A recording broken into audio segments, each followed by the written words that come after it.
Sejam muito bem-vindos a mais um vídeo no canal Papo Teológico. Se é a sua primeira vez aqui, eu sou seu amigo, professor Getúlio Cardoso, e comemorando a marca de 666 inscritos, eu resolvi fazer um vídeo sobre a marca da besta. O que seria essa marca da besta? Coincidência ou não, essa semana saiu uma notícia que a ONU, a Organização das Nações Unidas, inaugurou uma imagem que faz referência à besta do Apocalipse. Mas será que essa imagem tem alguma coisa a ver com essa imagem que a Bíblia descreve? É isso que nós vamos descobrir no vídeo de hoje.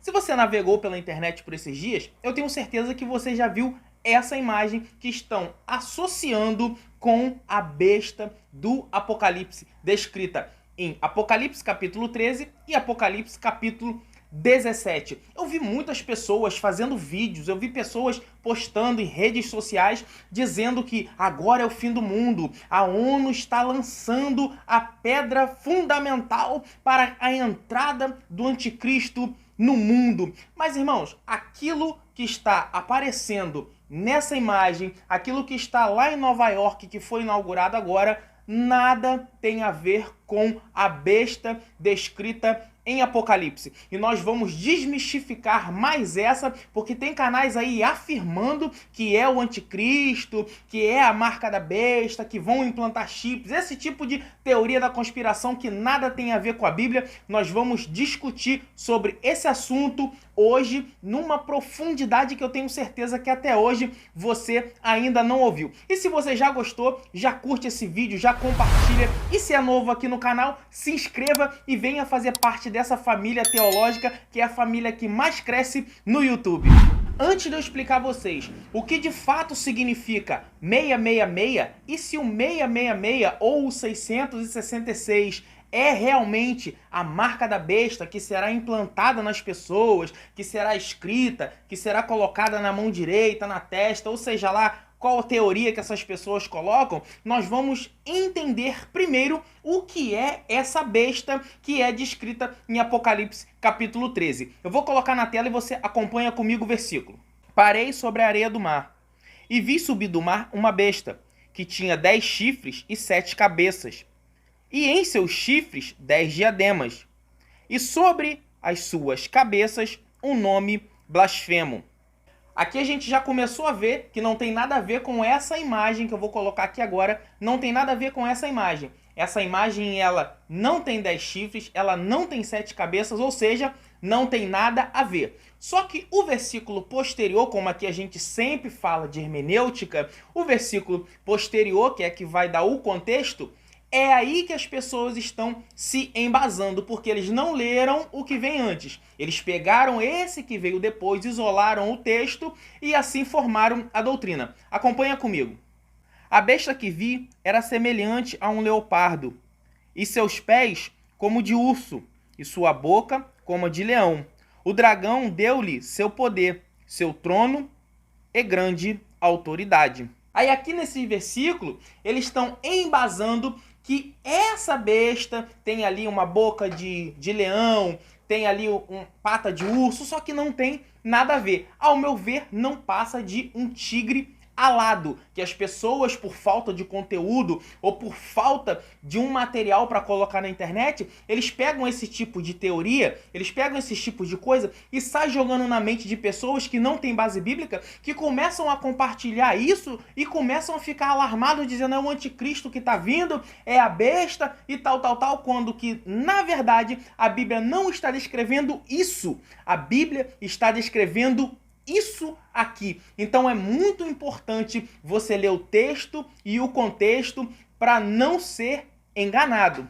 Mas de onde vem então essa ideia do número 666 ser o número da besta? Porque a Bíblia, ela vai dizer que esse é o número da besta, mas aquele que souber calcular, calcule. Então aqui a gente vai partir do princípio que foi o apóstolo João que escreveu esse livro. Então a gente está falando aqui de um judeu, de um homem que falava aramaico e entendia a língua hebraica e escrevia na língua hebraica. O grego foi feito posteriormente. Eu, professor Getúlio, acredito que o Novo Testamento não foi escrito nos seus autógrafos, ou seja, no seu original na língua grega, e sim traduzido posteriormente. Porque quem ali falava naturalmente o aramaico e naturalmente o hebraico não ia escrever para o seu semelhante, ou seja, para outros judeus, na língua grega. Porque a língua grega, sim, era como se fosse o nosso inglês hoje.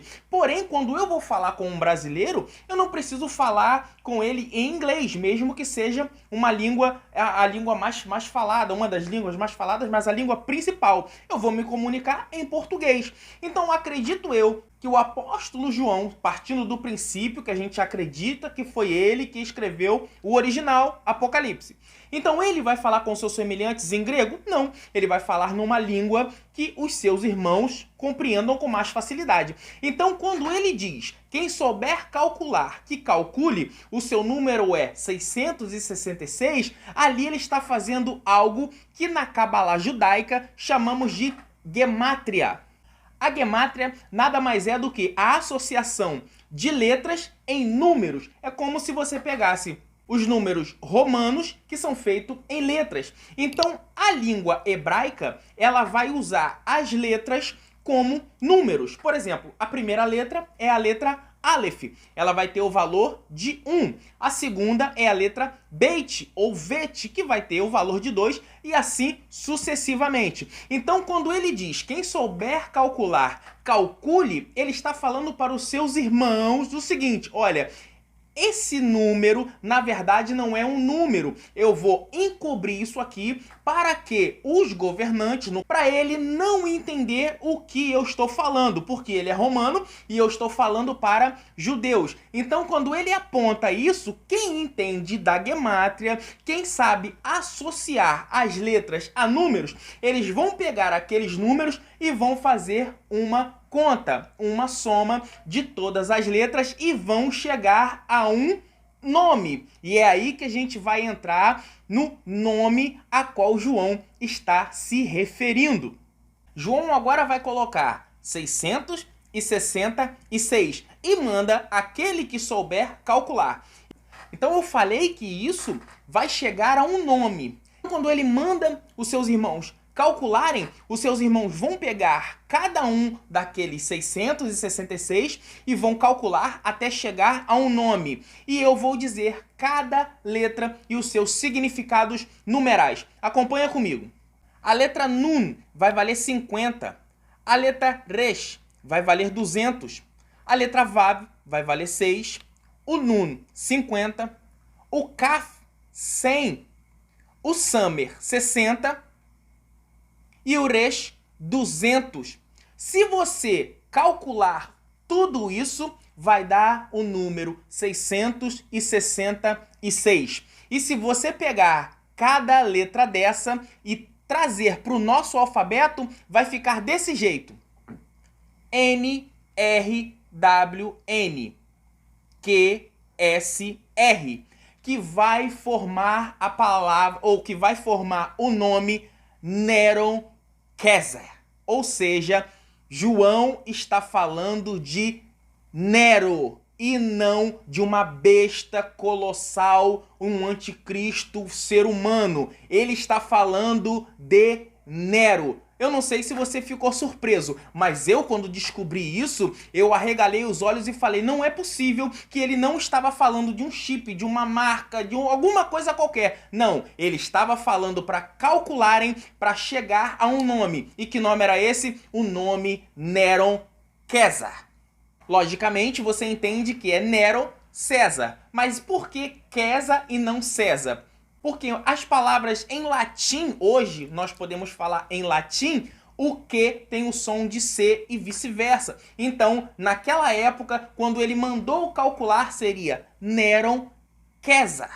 É desse Kézer que vai se derivar outros imperadores, como Kaiser da Alemanha, como Czar da Rússia, vem tudo derivado desse Késer, ou seja, Roma foi um grande império, grande império romano, foi aonde teve um império que teve uma das maiores durações de império mundial. Então, quando a gente vê César, é daí que vai se derivar Kaiser, é daí que vai se derivar outras coisas. Isso é muito importante você também saber e é muito importante você anotar.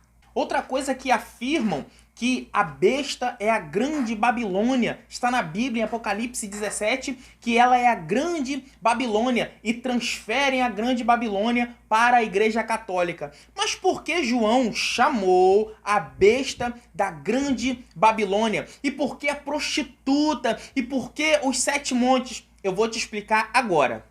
A Babilônia nunca foi muito bem vista pelos judeus. Você há de convir que os judeus ficaram cativos durante 70 anos na Babilônia, privados de orarem no seu templo, recebendo uma outra educação, os seus filhos sendo praticamente inseridos dentro de uma cultura babilônica. Então, todas as vezes que os judeus queriam transformar algo em coisa ruim, eles falavam isso aí vem da Babilônia, isso aí é costume babilônico. E João, ou o escritor de Apocalipse, ele vai se basear exatamente nisso. Então ele vai dizer o seguinte, acompanha comigo. Aqui está a mente que tem sabedoria. As 7 cabeças são 7 montes, sobre os quais se assenta a mulher. E são 7 reis, 5 deles caíram. Um o outro ainda não veio. E quando vier, será necessário que permaneça por pouco tempo. Aqui o escritor ele está falando desses 7 montes. Ou seja, isso é um lugar que geograficamente existe. Olha aí, esse é o lugar que hoje é conhecido como o Vaticano. E se você olhar direitinho aí, você vai ver exatamente o que João, ou o escritor de Apocalipse, estava dizendo. Ela estava exatamente em Roma. Então, quando ele fala desse lugar, ele está realmente falando de um lugar que existe. A grande Babilônia para João, ou o escritor de Apocalipse, era Roma e não a Babilônia na Pérsia, não. Ele está falando dos 7 montes aonde a mulher estava sentada na besta. Então, para ele, quem era a besta? Nero. E quem era a Babilônia? Era Roma. Tá explicado para você agora? Então, por favor, não caia mais em conto de carochinha, não caia mais em teoria da conspiração. Mas não sai daí não, que o vídeo ainda não acabou. Então a gente entendeu que a Babilônia para um judeu era significado de uma coisa horrível. Então ele vai associar Roma como a Babilônia antiga. E ele vai associar agora essa besta, essa fera, como quem? Como Nero. Nero quem foi? Nero foi o camarada que ele tirou a vida da sua própria mãe. Foi aquele que deu início às perseguições aos cristãos. Há filósofos, há escritores que dizem que o próprio Nero colocou fogo em Roma para colocar todos os romanos ou todos do império contra os cristãos. Filóstrato, ele vai dizer isso, que Nero era uma pessoa totalmente fora da casinha. E a gente acabou de ler que a besta, ou Nero, seria o 5º no reinado. E a gente entende que Nero foi o último imperador dos 5 da era Júlio-Claudiana. E a gente vai eu vou colocar aqui para vocês todos os imperadores até Nero. Então a gente tem o primeiro, que é Augusto, que vai reinar do ano 27 ao ano 14. Depois a gente tem Tibérios, que vai do ano 14 ao ano 37. Esse Tibérios foi que reinou, que foi o imperador nos tempos que Jesus estava aqui entre nós em carne. Então Tibérios foi muito importante e você grife isso aí e anote o nome desse governador. Depois a gente tem Calígula, que vai do ano 37 ao ano 41. Depois a gente tem Cláudio, que vai do ano 41 ao ano 54. E por fim, a gente tem Nero, que vai do ano 54 ao ano 68. E há referências também até do próprio apóstolo Paulo, dizendo que o iníquo, o homem do pecado, apontava para Nero, que tirou a vida do apóstolo Pedro. Há alguns relatos, há alguns manuscritos que dizem que ele tirou a vida do apóstolo Pedro. Mas da onde saiu tudo isso? Da onde saiu essa numeração? Será que a gente tem algo que confirme que 666 é o número da besta e não 616? Sim, nós temos essa confirmação aqui, ó. Esse é o papiro 115. Ele data do ano 225 a 227 depois da Era Comum. Ou seja, mais ou menos aí entre 80 a 100 anos depois que o original de Apocalipse foi escrito. Ele foi descoberto em Oxirrintos, no Egito, numa escavação no ano de 1903. E hoje se encontra num museu na Inglaterra. Então tudo que eu trago aqui para vocês, eu trago fontes acadêmicas. Eu não estou trazendo aqui algo que eu acho, algo que Deus me revelou. Não, o que eu estou trazendo aqui para vocês é algo que a academia aceita. E 99% dos acadêmicos das maiores universidades teológicas do mundo acreditam que 666 nada mais é do que uma referência da gemátria judaica ao imperador Nero. Então que você não seja enganado, continue com a gente aqui para que você possa aprender mais ainda da verdadeira palavra de Deus e não ser enganado por teorias da conspiração que a gente já tá por aqui. Quantas vezes a gente já ouviu que a marca da besta era código de barra, era Coca-Cola, até selo postal já foi a marca da besta. E por último agora teve aí fibra ótica, teve aí chip, microchip e por último agora essa coisa terrível que a gente está passando aí, pessoas começaram a disseminar fake news para você não ir se ajudar, né? Que eu não posso falar aqui, senão o YouTube corta o alcance, mas que você vá pra gente poder se livrar logo desse mal aí. E fique tranquilo que não vai ter chip, não vai ter nada, não vou implantar nada em você. Porque, segundo a própria Bíblia, o que João estava falando ali, a besta nada mais era do que Nero e os montes nada mais era do que Roma e está lá geograficamente até hoje, onde é o Vaticano. Então, eu espero você aqui no próximo vídeo, que o Senhor possa abençoar a tua vida e lembre-se sempre do que Jesus falou: conhecereis a verdade e a verdade vos libertará. Até o próximo vídeo, em nome de Jesus.